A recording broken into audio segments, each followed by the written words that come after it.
Hello students, आज हम लोग एक नया टॉपिक लेकर के आए हैं और टॉपिक का नाम है डेप्रिसिएशन।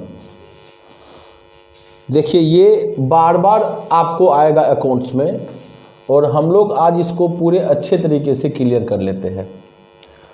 डेप्रिसिएशन का मतलब क्या होता है, सिंपल टर्म में समझिए। पहले एक जनरल तरीके से हम बताते हैं कि जैसे मेरे पास एक कंप्यूटर है, हम इसको खरीदे 2019 में और आज 2020 में हम अगर उसका वैल्यू निकालना चाहे, 2021 में वैल्यू निकालना चाहे, 2022 में वैल्यू निकालना चाहे, तो निश्चित है कि अगर ये कंप्यूटर हम इस डेट को 50,000 में खरीदे थे तो यहाँ इसका वैल्यू कम होगा, यहाँ और कम हो जाएगा, यहाँ और कम हो जाएगा। इसका मतलब क्या हुआ कि हर एक साल इसका वैल्यू क्या होते चले गया, कम होते चला गया। कारण क्या हुआ कम होने का? तो बोलता है कि इस कंप्यूटर को हम यूज कर रहे थे, टूटा फूटा होगा, समय खत्म हुआ होगा इतना दिन इस कंप्यूटर का, तो बहुत सारा वजह होगा जिसके कारण इस कंप्यूटर का वैल्यू क्या हो गया होगा, डिक्रीज कर गया होगा। तो ये जो वैल्यू डिक्रीज किया ना, ये जो डिक्रीज किया, तो इस जितना बार ये डिक्रीज करेगा ये सारा चीज क्या कहलाता है, डेप्रिसिएशन।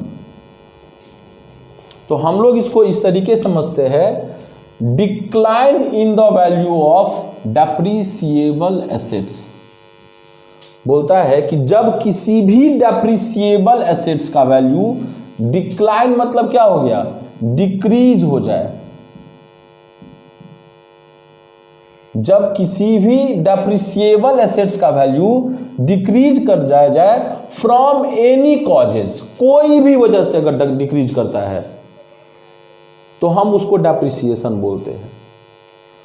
अब कुछ लोग जानते हैं कि डेप्रिसिएशन का मतलब हुआ कि फिक्स एसेट्स का वैल्यू डिक्रीज कर जाए। तो देखिए, फिक्स एसेट्स का वैल्यू होता है लेकिन एग्जैक्ट नहीं हम लोग उसको बोल सकते हैं, क्योंकि कुछ ऐसा भी फिक्स एसेट्स है जिस पर डेप्रिसिएशन चार्ज नहीं करते हम लोग। तो अब बताइए कि अगर कुछ ऐसा एसेट्स है जिस पर डेप्रिसिएशन चार्ज नहीं करते हम लोग, तो हम ये कैसे बोल सकते हैं decline in the value of fix assets? गलत हो जाएगा। तो हम लोग जानेंगे कि decline in the value of depreciable assets. तो आपको समझने के लिए पहला बात आ गया कि सर ये डेप्रिसिएबल एसेट्स क्या है। दूसरा बात बोलता है फ्रॉम एनी कॉज, किसी भी कारण से। अब बोलता है वो कॉज क्या क्या है, तो पहला बोलता है वियर एंड टियर, दूसरा बोलता है एफ्लक्शन ऑफ टाइम या एक्सपायरी ऑफ टाइम, समय खत्म होने के कारण से, ऑब्सोलेसेंसेस के वजह से, एक्सीडेंट हो जाए, usages of assets, permanent fall in the market value या डिप्लेशन के वजह से। बोलता है कि इसमें से किसी भी वजह से अगर उस एसेट्स का वैल्यू डिक्रीज कर जाता है तो वो कहलाता है डेप्रिसिएशन। अब आपके लिए वियर टियर तो समझ ही गए। एफ्लक्शन ऑफ टाइम मतलब होता है समय खत्म होने के लिए, इसलिए यहाँ एक्सपायरी ऑफ टाइम लिख दिए। ऑब्सोलेसेंसेस का मतलब क्या होता है, जैसे एक बात बताइए, हम लोग कोई कंप्यूटर मोबाइल खरीदते हैं, तो अगर हम लोग उस कंप्यूटर मोबाइल किसी भी चीज़ को खरीदते हैं, अभी अगर कोई मोबाइल खरीदे हम लोग, तो उस मोबाइल में पहले क्या चलता था, मोबाइल का टेक्नोलॉजी चेंज होता है बहुत ज़्यादा, बहुत जल्दी टेक्नोलॉजी चेंज हो जाता है। तो जब टेक्नोलॉजी चेंज होता है तो जो लास्ट वाला टेक्नोलॉजी था उसका वैल्यू कुछ कम होगा, उसको ऑब्सोलेसेंसेस बोलते हैं। इसको हम लोग बोल सकते हैं changing technology. Accident to usage of assets या permanent fall in the market, अगर किसी एसेट्स का वैल्यू ही पूरा गिर जाए तो भी हो सकता है। या फिर क्या बोलते हैं, डिप्लेशन। ठीक है ना। देखिए, डिप्लेशन को आगे हम लोग डिस्कस करेंगे, ऑब्सोलेसेंसेस को भी आगे हम लोग अभी डिस्कस करेंगे। ठीक है ना, ये दोनों वर्ड अभी आगे डिस्कस करेंगे। तो समझ में आया। बोलता है कि किसी भी डेप्रिसिएबल एसेट्स का वैल्यू किसी भी वजह से अगर घटता है तो उस घटने वाले वैल्यू जो घटता है उसको हम लोग बोलते हैं डेप्रिसिएशन। अब आपके दिमाग में आएगा कि सर ये डेप्रिसिएबल एसेट्स क्या है। देखिए, डेप्रिसिएबल एसेट्स को समझने के लिए हम लोगों को तीन चीज जानना पड़ेगा। डेप्रिसिएबल, सॉरी ये डेप्रिसिएबल वैल्यू है, यहाँ डेप्रिसिएबल एसेट्स है। तीन चीज जानना पड़ेगा। देखिए डेप्रिसिएबल एसेट्स को जानने के लिए हम लोगों को सबसे पहला जानना पड़ेगा बात वो ये है कि डेप्रिसिएबल उसको बोलते हैं जिसका लिमिटेड लाइफ हो। पहला बात, and more than 1 year.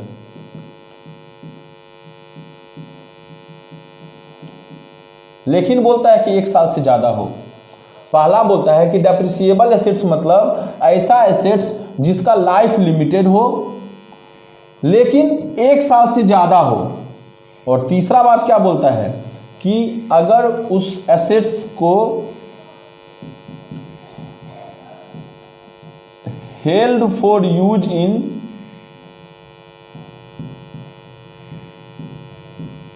Administration, production, या फिर क्या बोलता है एडमिनिस्ट्रेशन, प्रोडक्शन, या फिर तीसरा क्या बोलता है रेंटल पर्पस से। अगर ऐसा यूज हो रहा है एसेट्स का और अगर ये तीनों कंडीशन सेटिस्फाइड करता है डेप्रिसिएबल एसेट्स कहलाएगा। जैसे एग्जाम्पल में हम आप लोगों को बताते हैं, कोई भी एसेट्स का एग्जाम्पल अगर हम लोग ले रहे हैं, मेरे पास में एक कंप्यूटर सिस्टम है तो हमको ये चेक करना है कि क्या कंप्यूटर पर डेप्रिसिएशन लगता है। चले आइए, डेप्रिसिएबल एसेट्स होगा तभी तो कंप्यूटर लगेगा डेप्रिसिएशन। तो डेप्रिसिएबल एसेट्स चेक करते हैं, क्या कंप्यूटर का लाइफ लिमिटेड होता है। यस सर, लाइफ तो लिमिटेड है कंप्यूटर का। क्या 1 साल से ज्यादा होता है। हाँ सर, कंप्यूटर का लाइफ तो 1 साल से ज्यादा होता है। तीसरा बोलता है कि हेल्ड फॉर यूज। अब बताइए मेरे कोचिंग में कंप्यूटर का क्या यूज है, एडमिनिस्ट्रेशन का पर्पस है सर, तो फिर मेरे लिए क्या ये डेप्रिसिएबल एसेट्स है, तो कंप्यूटर डेप्रिसिएबल एसेट्स है।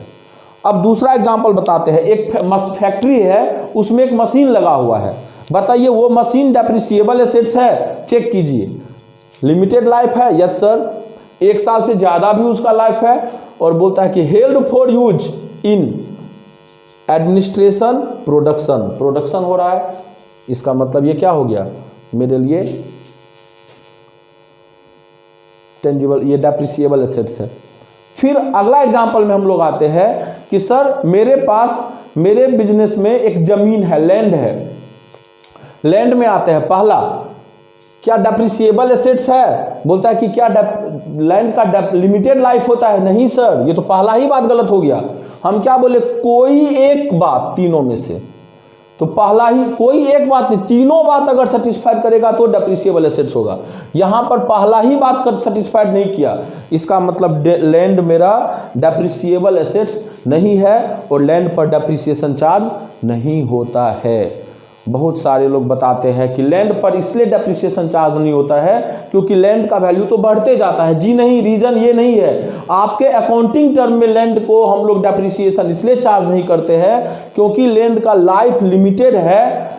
नहीं, लाइफ तो अनलिमिटेड है, तो फिर बोलता है कि नहीं होगा। लिमिटेड लाइफ है उसी का डेप्रिसिएशन चार्ज हो सकता है, जो खत्म ही नहीं होगा कभी उसका वैल्यू जीरो नहीं हो सकता। सीधा बात समझिए, जिसका वैल्यू जीरो हो जाएगा ना उस पर डेप्रिसिएशन चार्ज होता है, इसका वैल्यू जीरो नहीं हो सकता है लैंड का, ठीक है ना, तो डेप्रिसिएशन चार्ज नहीं होगा। मोर देन 1 ईयर होना चाहिए और held for use in administration, production या रेंटल।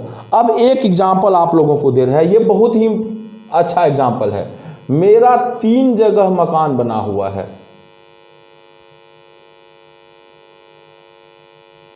मेरा 3 जगह मकान बना हुआ है।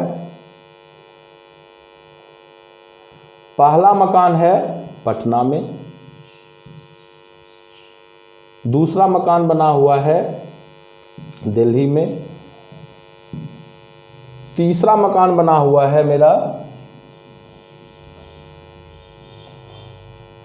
मुंबई में, और एक और मकान बना हुआ है, 4 जगह है। चौथा भी मकान बना हुआ है मेरा कोलकाता में। 4 जगह मकान बना हुआ है। अब जरा समझिएगा, पहला मकान जो है मेरा बना हुआ, इसमें मेरा कोचिंग चलता है। बताइए डेप्रिसिएशन चार्ज होगा, चेक करते हैं।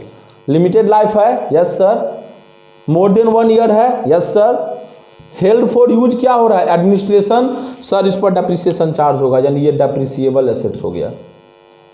अब दूसरा मकान में आते हैं, दिल्ली वाला में। दिल्ली वाला मकान में मेरा एक फैक्ट्री चल रहा है, मेरा ही फैक्ट्री है। Limited life, yes. More than 1 year, yes. Held for use in production, yes. ये भी कौन सा एसेट्स है, डेप्रिसिएबल एसेट्स है। फिर तीसरा में आते हैं, मेरा एक मकान है मुंबई में, इसको हम रेंट पर लगा दिए हैं। Limited life, yes. More than 1 year, yes. Held for use in rental purpose, yes. Depreciable assets है।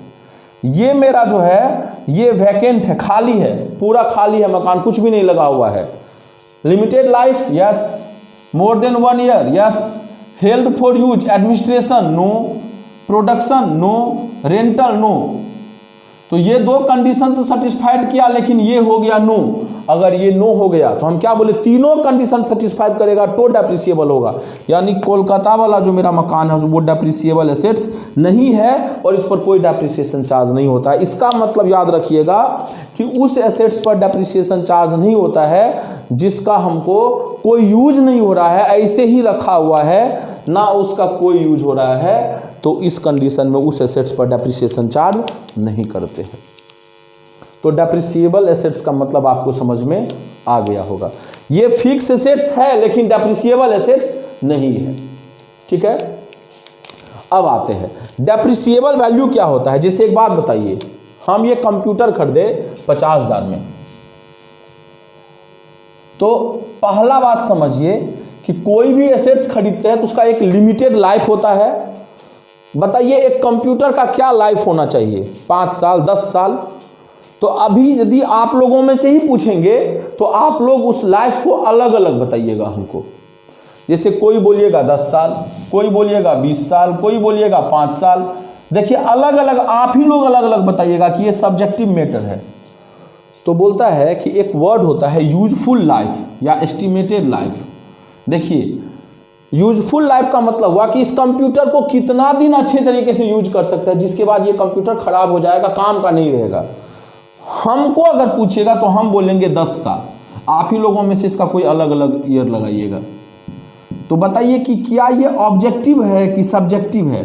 10 साल तो हमारे हिसाब से 10, आप लोगों के हिसाब से अलग अलग हो सकता है, तो हम लोग अलग अलग मानते हैं। तो मैनेजमेंट क्या करती है, कोई भी एसेट्स को खरीदती है तो उसका एक लाइफ एस्टिमेट करती है कि अच्छा इसको हम 5 साल चलाएंगे, इसको 10 साल चलाएंगे। तो अगर 10 साल उसके लाइफ को माना तो वो एस्टिमेटेड लाइफ कहलाता है। एग्जैक्ट नहीं है, ये माना हुआ है, इसीलिए एस्टिमेटेड बोलते हैं या यूजफुल बोलते हैं। इतना दिन यूज करेंगे हम लोग इसको। तो अगर इसका लाइफ यूजफुल हम मान लिए 10 साल, यूजफुल लाइफ समझ में आया क्या हुआ, वो लाइफ जितना दिन तक वो मुझसे सेट्स को यूज करेंगे। और ये चूंकि मैनेजमेंट अलग अलग ईयर कर सकती है, जिससे हमारा मैनेजमेंट 10 साल बोला, दूसरा कोई बिजनेस का मैनेजमेंट उसको 5 साल बोलेगा, तीसरा किसी बिजनेस का मैनेजमेंट 15 साल बोलेगा, तो ये अलग अलग हो सकता है। इसीलिए इसको एस्टिमेटेड बोलते हैं। एस्टिमेट किए हम लोग, क्या ये 10 ही साल का होगा, जरूरी थोड़े है, कम भी हो सकता है, ज़्यादा भी हो सकता है। हम लोग एजम्पशन बेसिस पर मानते हैं लाइफ को, तो एस्टिमेटेड लाइफ बोला जाता है इसको, ठीक है ना। ये बात समझ में आ गया। अब बताइए 50,000 रुपया का ये कंप्यूटर था, इसका लाइफ 10 साल है। एक बात बताइए 10 साल जब खत्म हो जाएगा तो क्या ये कंप्यूटर एकदम गायब हो जाएगा क्या? कुछ तो इसका पार्ट्स होगा या कुछ तो ऐसा सामान होगा, किलो के रेट से ही बिकेगा कि नहीं बिकेगा। तो बोलता है कि जब किसी एसेट्स का लाइफ खत्म होने के बाद, जो लाइफ हम लोग एज्यूम किए थे उसको खत्म होने के बाद अगर कबाड़ी खाना में जा कर के बेचेंगे तो कबाड़ी वाला हमको उसका क्या रेट देगा। तो बोलता है कबाड़ी वाला जो रेट देगा वो मेरा खत्म हो जाने के बाद भी कुछ रेट देता है, उसको हम लोग बोलते हैं स्क्रैप वैल्यू या रेसिडुअल वैल्यू या सॉल्वेज वैल्यू, या इसको ब्रेकअप वैल्यू भी बोला जाता है। ब्रेकअप वैल्यू भी बोला जाता है, और भी इसका सिनोनिम्स हो सकता है। तो ये हम लोगों को स्क्रैप वैल्यू कहलाता है। मान लेते हैं कि मेरे पास जो 50,000 रुपया का कंप्यूटर है, अगर हम इसको 10 साल यूज करने के बाद कबाड़ी वाला को भी बेचेंगे, वो हमको 1000 रुपया इसका दे देगा। इसका एक अच्छा सा एग्जांपल बताते हैं आपको। आप बैटरी का घर में एग्जांपल लीजिए, इन्वर्टर वाला। आप अगर उसको कभी भी बेचिएगा ना, तो कुछ पैसा तो जरूर आ जाएगा, वो स्क्रैप वैल्यू कहलाता है। तो 1000 आया, इसका लाइफ कितना है? 10 साल। अब एक बात बताइए, सोचिएगा, 50,000 का चीज में 1000 तो बिक के आ ही गया। ये 50,000 इसका क्या था? इसका 50,000 था ओरिजिनल कॉस्ट, जितना में खरीदे थे, माइनस इसमें स्क्रैप वैल्यू को माइनस कर दिए। तो इसका मतलब कितना रुपया का हम लोगों को नुकसान हुआ इस एसेट्स को? तो हम लोग इस एसेट्स का यूज किए 49,000 का। सर 50 का क्यों नहीं? क्योंकि 50 में तो एक कबाड़ी वाला दे ही देगा हमको। तो हम इस एसेट्स का कितना वैल्यू का यूज किए? 49,000 का। इसी वैल्यू को बोलते हैं डेप्रिसिएबल वैल्यू। तो डेप्रिसिएबल वैल्यू मतलब हुआ original cost minus scrap value. तो स्क्रैप वैल्यू को निकालने के लिए एक फॉर्मूला बन सकता है, ये बन जाएगा original cost minus depreciable value. Life समझ में आ गया ना कैसे निकलेगा? एस्टिमेटेड, ये एस्टिमेटेड लाइफ निकालने का तरीका है, ठीक है? ये एस्टिमेटेड लाइफ निकालने का तरीका है, ठीक है ना? लाइफ ये हो गया, तो ये भी आपको समझ में आ गया। कोई भी एसेट्स अपने लाइफ टाइम में डेप्रिसिएबल वैल्यू तक डिक्रीज करता है। ये 1000 आ ही जाएगा, तो कितना तक डिक्रीज किया? 49,000 तक डिक्रीज किया। तो हम लोगों को यही जो 49,000 हुआ, इसको अगर हम 10 से डिवाइड कर दें तो मेरा डेप्रिसिएशन कितना आ जाएगा? 4,900 डेप्रिसिएशन आ गया। ये मेरा डेप्रिसिएशन हो गया 4,900 रुपया। तो कोई कंफ्यूजन है यहाँ तक? आगे देखते हैं कि जब हम डेप्रिसिएशन निकालते हैं तो डेप्रिसिएशन निकालने का अलग अलग मेथड दिया हुआ है, जिसको हम लोग मेथड्स बोलते हैं। और वो मेथड्स कौन कौन सा है? पहला है स्ट्रेट लाइन मेथड, दूसरा है रिटेन्ड ऑन वैल्यू मेथड, तीसरा है सम ऑफ ईयर डिजिट्स मेथड, चौथा है machine our method, production unit method, इसको डिप्लेशन मेथड भी बोल सकते हैं या अलग भी लगा सकते हैं, annuity method, insurance policy method, sinking fund या depreciation fund method, kilometre method, revaluation method, usage या mileage method, group depreciation method, ठीक है ना? जिसमें से सबसे इंपॉर्टेंट है 1, 2। और आप लोग को जनरली कितना मेथड तक ऐसे पढ़ना रहता है ग्रेजुएशन तक में? तो आपको एक मेथड ये जुड़ जाएगा, एक मेथड ये जुड़ जाएगा, बहुत से बहुत जुटेगा तो ये भी जुड़ सकता है, बहुत से बहुत जुटेगा तो ये दोनों भी जुड़ सकता है। इसके अलावा जनरली हम लोगों को पढ़ने के लिए नहीं रहता है, ये मेथड तक हम लोगों को पढ़ना रहता है। सीए में फाउंडेशन में आपको ये भी मेथड आ सकता है। इतना मेथड आप लोगों को मेन 8 मेथड ज़रूरत पड़ सकता है, बाकी सब कहने के लिए है, इतना यूज नहीं है। हम लोगों को मेन अभी इस दोनों पर फोकस करना है। ये दोनों तो हम लोग अलग से डिटेल में डिस्कस करेंगे, ठीक है ना? इसको भी थोड़ा थोड़ा देख लेंगे हम लोग, ठीक है ना? तो हम लोगों को मेन ये 2 मेथड है। देखिए स्ट्रेट लाइन मेथड, एसएलएम का मतलब होता है स्ट्रेट लाइन मेथड। इसका एक और नाम है फिक्स इंस्टॉलमेंट मेथड। लिखते जाइएगा, straight line method, SLM straight line method, fix instalment method, या इसको हम लोग बोलते हैं ओरिजिनल कॉस्ट मेथड, या इसको हम लोग बोलते हैं equal value method. Retained on value method का WDV का एक और नाम है रिड्यूसिंग बैलेंस मेथड, या इसका एक और नाम है डिमिनिशिंग बैलेंस मेथड, ये इसका नाम है।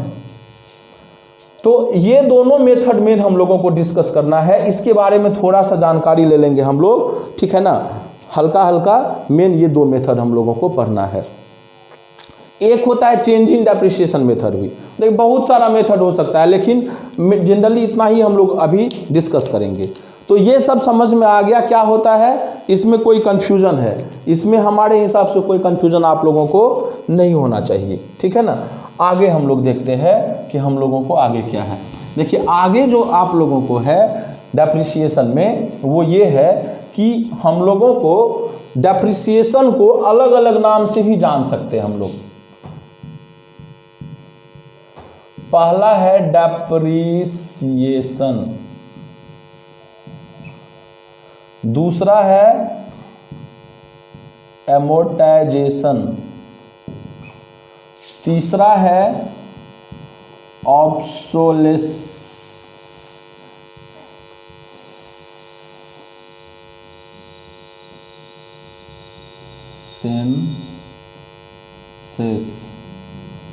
और एक और है आपको डिप्लेशन।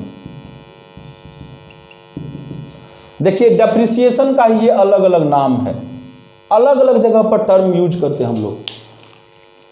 देखिए डेप्रिसिएशन वर्ड यूज करते हैं टेंजिबल फिक्स्ड एसेट्स के लिए। किसके लिए यूज करते हैं? टेंजिबल फिक्स्ड एसेट्स के लिए।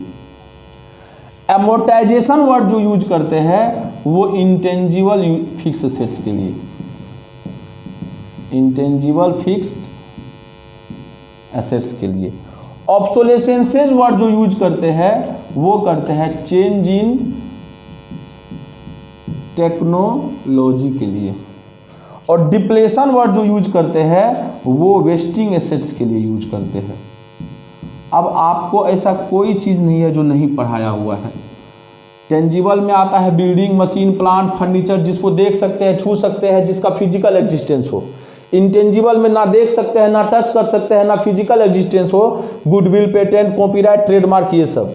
चेंज इन टेक्नोलॉजी, ऐसा चीज़ जिसमें टेक्नोलॉजी का ज़्यादा यूज होता है और बार बार चेंज होता है, मोबाइल हो गया, कंप्यूटर हो गया, ये सब। और वेस्टिंग एसेट्स तुम्हारा क्या हो जाएगा? बोलता है कि नेचुरल रिसोर्सेज है, जैसे जैसे यूज करते जा रहे हैं ख़त्म होते जाता है, पेट्रोल, डीजल, कोल, केरोसिन, ये सब तुम्हारा इसमें आता है। तो ये हम लोगों का डेप्रिसिएशन का ही अलग अलग नाम दिया हुआ है। तो ये मेरा मेन डेप्रिसिएशन से रिलेटेड कुछ बात है जो हम लोगों को जानना था। इसमें जो ज़रूरी है उसको आप लोग उतार लीजिएगा। आगे अब कुछ टर्म समझते हैं जो डेप्रिसिएशन चैप्टर में हम लोगों को बार बार काम देगा। एक वर्ड है ओरिजिनल कॉस्ट में, ओरिजिनल कॉस्ट। देखिए ओरिजिनल कॉस्ट का मतलब होता है purchase price plus all expenses incurred before put to use of assets. बोलता है कि इस एसेट्स को यूज करने से पहले जो भी खर्च होगा वो जुट जाएगा। अब यहां पर एक बात समझिएगा, एक होता है रिपेयरिंग एक्सपेंसेज, रिपेयरिंग ही नाम देते हैं, रिपेयरिंग एक्सपेंसेज। तो बोलता है कि रिपेयरिंग एक्सपेंसेज में दो बात, एक है न्यू एसेट्स और एक होता है ओल्ड एसेट्स। याद रखिएगा न्यू एसेट्स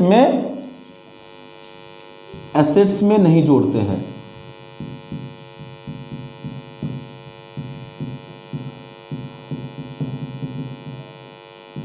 एक्सपेंसेज मानेंगे। लेकिन यदि ओल्ड एसेट्स है तो बोलता है कि एसेट्स में ओरिजिनल कॉस्ट में प्लस हो जाएगा।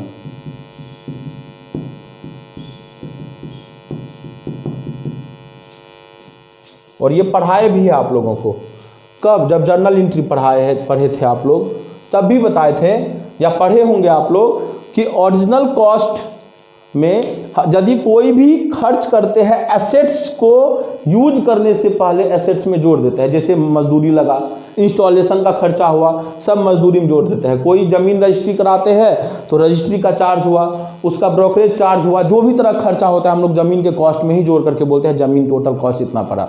ये सब हमारा, कोई मकान बनाते हैं तो मकान का कॉस्ट नहीं बोलते हैं, मकान में क्या क्या लगता है, ब्रिक्स लगता है, सेंड लगता है, सीमेंट लगता है, सबके कॉस्ट को जोड़ करके, मजदूरी को भी जोड़ करके। क्या कभी आदमी बोला है कि मकान बना 5 लाख में 2 लाख का मजदूरी बना, मतलब मेरा मकान का वैल्यू 5 लाख है? नहीं, मकान का वैल्यू 7 लाख बोलेगा। क्यों? क्योंकि ये सब उसमें कॉस्ट में जुड़ जाएगा, क्योंकि मकान बनने यूज करने से पहले जो खर्चा हुआ सब मकान के कॉस्ट में जुड़ जाता है। तो ये मेरा ओरिजिनल कॉस्ट होता है। और एक बात होता है बुक वैल्यू। बुक वैल्यू को हम लोग रिटेन डाउन वैल्यू भी बोलते हैं। ये रिटेन डाउन मेथड की बात नहीं कर रहे हैं, वो अलग पढ़ाएंगे। Book value written down value को बोलते हैं। और रिटेन डाउन वैल्यू का मतलब होता है, बुक वैल्यू या रिटेन डाउन वैल्यू का मतलब होता है कि original cost minus scrap value, sorry scrap value नहीं, डेप्रिसिएशन टिल डेट। जैसे 4 साल के बाद अगर हम लोग निकाल रहे हैं बुक वैल्यू, तो ओरिजिनल कॉस्ट मतलब होता है जिस दिन खरीदे थे उसका कॉस्ट, माइनस कर देंगे टिल डेट, मतलब क्या हुआ, 4 साल का डेप्रिसिएशन। इस डेप्रिसिएशन को टिल डेट तक का नाम दिया गया एक्यूमुलेटेड डेप्रिसिएशन। क्या नाम दिया गया? एक्यूमुलेटेड डेप्रिसिएशन, या इसका एक और नाम दिया गया प्रोविजन फॉर डेप्रिसिएशन नाम दिया गया। ठीक है ना। जैसे कि अगर हम एक एसेट्स खरीदे 5 लाख रुपया में, टोटल खर्च तर्च 1 लाख का हुआ, टोटल कितना कॉस्ट हो गया इसका? Original cost 6 lakh. पहला साल इसका डेप्रिसिएशन लगा 60,000, दूसरा साल 60,000, तीसरा साल 60,000, चौथा साल 60,000। देखिए हर साल फिक्स है ना, ये स्ट्रेट लाइन मेथड है, बताएंगे हर एक बार अमाउंट एक ही रहता है स्ट्रेट लाइन मेथड में। जो भी मेथड है ये डेप्रिसिएशन है, पहला साल का, दूसरा साल का, तीसरा साल का, चौथा साल का। आपसे अगर कोई पूछेगा कि बताइए पहला साल के बाद बुक वैल्यू कितना है इस एसेट्स का, तो ओरिजिनल कॉस्ट ले लेंगे 6 लाख, माइनस कर देंगे डेप्रिसिएशन टिल डेट, किस ईयर का बुक वैल्यू निकाल रहे हैं, पहला साल का, तो पहला साल का डेप्रिसिएशन माइनस कर देंगे, तो ये टोटल कितना हो जाएगा? 540 बुक वैल्यू। अगर आपको बोलेगा दूसरा साल के बाद बताइए इसका वैल्यू कितना है, तो दोनों साल का डेप्रिसिएशन कितना है? 1,20,000, तो यहाँ 1,20,000 माइनस हो जाएगा, तो ये वैल्यू कितना हो जाएगा? 4,80,000। अगर आपको तीसरा साल के बाद बुक वैल्यू पूछेगा तो यहाँ 3 साल का डेप्रिसिएशन जुड़ करके माइनस हो जाएगा। देख रहे हैं डेप्रिसिएशन टिल डेट मतलब एक्यूमुलेटेड डेप्रिसिएशन। एक्यूमुलेटेड मतलब क्या हुआ, इसको जोड़ करके इकट्ठा कर लिए हम लोग। 4 साल के बाद वैल्यू पूछेगा तो 4 साल का वैल्यू कितना हो जाएगा? 2,40,000 डेप्रिसिएशन का, और ये कितना का हो जाएगा? 3,60,000। अब समझ में आया बुक वैल्यू या रिटेन डाउन वैल्यू किसको बोलते हैं? इसको बोलते हैं। ये सब कुछ टर्म है जिसको हम लोग लेकर के चलेंगे इस चैप्टर में, तो हम लोगों के लिए ज़्यादा आसान रहेगा। इसको अच्छे से कर लीजिएगा, अच्छे से पढ़ लीजिएगा। नेक्स्ट क्लास में हम लोग इसको आगे लेकर के चलेंगे। Thank you.